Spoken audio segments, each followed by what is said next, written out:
ఏదేమైనా జగనన్న సూపర్గా చేస్తున్నాడు, మామూలు ఉద్యోగి. బోళ్ళ మంది మహిళలు ఇక్కడ కూర్చున్నారు, అన్న గురించి చెప్పి మళ్ళీ ఓట్లు వేపిద్దాం కదా. అమ్మా ఎలా ఉన్నారు? ఏదో బాబు ఇలా ఉన్నాం. అదేంటమ్మా జగనన్న పాలనలో అందరూ ఆనందంగా ఉన్నారు కదా?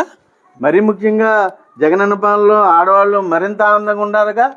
ఏం బాగున్నామన్నా, గతంలో చంద్రబాబు నాయుడు గారు మా పిల్లలు ఎంతమంది ఉంటే అంతమందికి స్కాలర్షిప్లు, ఫీజు రియంబర్స్మెంట్లు ఇచ్చారు. జగనన్న వచ్చి మీ పిల్లలందరినీ చదివిస్తాను, మేనమామ పాత్ర వహిస్తాను అని అంటే నమ్మి ఓట్లు వేసాము.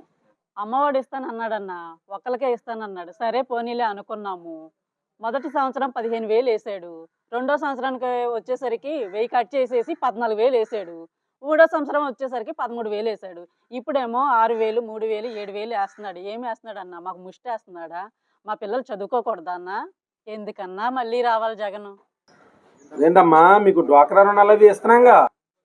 ఏమిచ్చారన్నా, చంద్రబాబు నాయుడు గారు ఉన్నప్పుడు ఆడవాళ్ళందరూ మా కాళ్ళ మీద మేము నిలబడాలని చెప్పేసి డ్వాక్రాని పెట్టారు.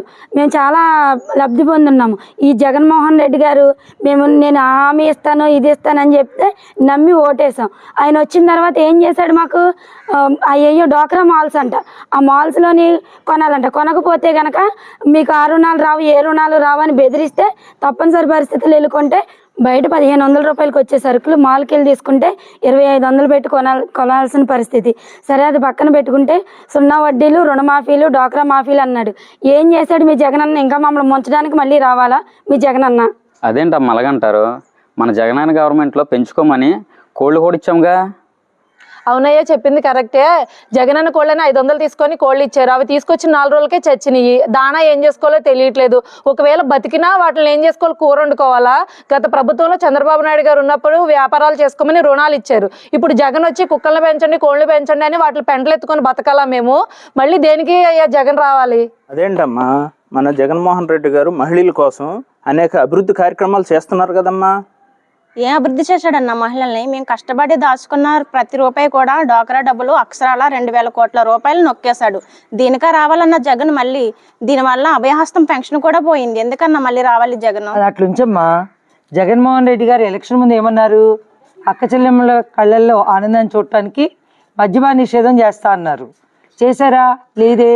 అవి చేయకపోగా 2,394 కొత్త వైన్ షాపులు స్టార్ట్ చేశారు. అంతేకాకుండా జగనన్న మద్యం మాల్స్ని కూడా స్టార్ట్ చేశారు. అంతేకాకుండా అసెంబ్లీలో మద్యం మీద వచ్చే డబ్బులతో సంక్షేమం చేస్తానని అంటున్నాడు ఆయన. అంటే మద్యం మీద వచ్చే డబ్బులతో సంక్షేమం చేయటువంటి ఆడవాళ్ళ తాలిబొట్లు తెంచి దాంతో మాకు పప్పు బెల్లాలు పంచిపెడతాడు ఆయన. అసలు దేశంలో ఎక్కడైనా ఇలాంటి పరిపాలన ఉందా? జంగారెడ్డిగూడెంలో అదే జగనన్న అక్రమ మద్యం తాగి 27 మంది చనిపోతే ఆయన వచ్చి పరామర్శించి వాళ్ళని ఆదుకున్న దిక్కు లేదు. అందుకే కావాలమ్మా జగన్ మాకు. అన్నా మీరందరూ తెలిసిన వాళ్ళు కాబట్టి ఈసారి వదిలేస్తున్నాం. మళ్ళీ కానీ జగన్ కోటేమని ఇటు కానీ వచ్చారంటే కనుక చీపురు తిరగేస్తాం. ఏంటి ఏమైంది? మళ్ళీ జగన్ కోటేమని వచ్చారు వీళ్ళంతా. అన్నా ఏందన్నా మీరు మారన్నా? ఒకసారి అన్నాడు, వచ్చాడు, రాష్ట్రాన్ని మమ్మల్ని నాశనం చేశాడు. మళ్ళీ వచ్చి ఏమో తిరుగుతాకన్నా జగన్. రానున్న రోజుల్లో చంద్రబాబు నాయుడు గారు అధికారంలోకి వస్తే ఆడబిడ్డలందరి కోసం మహాశక్తి అనేటువంటి హామీలు 4 హామీలు ప్రకటించారు. దానిలో భాగంగా జిల్లాలో ఎక్కడి నుంచి ఎక్కడికి పర్యటించడానికైనా ఉచితంగా ఆర్టీసీ బస్సు సదుపాయం కల్పిస్తానన్నాడన్నా.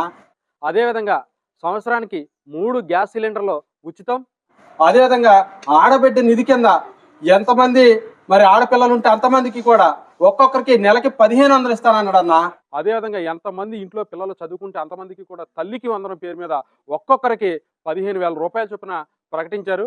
అందుకే ప్రజలందరూ కూడా, మహిళలందరూ కూడా ముక్తకంఠంతో బాబు రావాలి, మనం బాగుపడాలని చెప్పేసి కోరుకుంటా ఉన్నారు. బాబు రావాలి, బాబు రావాలి, బాబు రావాలి. చంద్రబాబు గారి నాయకత్వం, చంద్రబాబు గారి నాయకత్వం. సైకిల్ గుర్తుకే సైకో పోవాలి, సైకో పోవాలి.